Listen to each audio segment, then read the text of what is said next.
Hi, this is Bill Brower for Inside Edge Systems. In this video, I will be addressing 3 annoying behaviors of TradeStation: the apps and trade bar location, the flashing yellow update cells in radar screen, and the goofy watermark in every chart. Let's look at the typical workspace with apps and trade bars. The default setup is to put these 2 toolbars at the top of the screen with the Autohide feature. When you drag your cursor over the toolbar to access the menu bar, one of the 2 opens and then just as quickly closes as your cursor finds the menu bar. It reminds me of the whack-a-mole game you see at carnivals. I find the jumping of windows is annoying. The way to fix this is to move these 2 bars. Hover your cursor on the app bar and click on the little push pin icon in the left margin. This unchecks the box titled Autohide.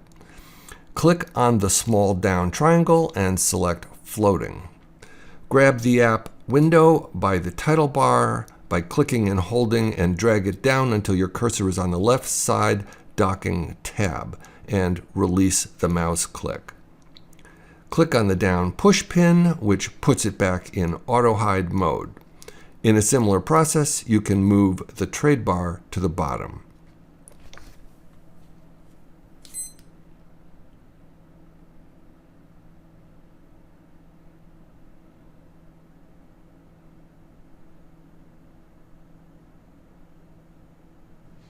Now, you have clear access to the menu bar without the app and trade bar jumping when your cursor approaches the menu bar. Next, let's look at the frenetic yellow flashing of radar screen.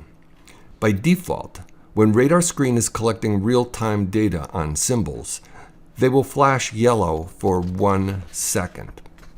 If you right-click in the radar screen and choose Settings and then Page, you have access to the settings of the radar screen.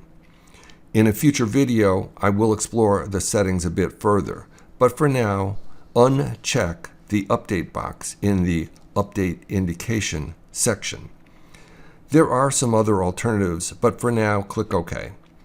This shuts down the yellow flashing boxes in radar screen. The third pesky behavior is the annoying display of the symbol as a watermark behind the price bars in charts. Right-click on the chart and select Settings and Window. Uncheck the Enable box in the watermark menu. Don't forget to click the Set as Default box and hit OK. From now on, any new charts you create will be free of the watermark. However, all your existing charts will still have the watermark until you repeat this process on each one. That wraps up this video. If you like it, you know what to do.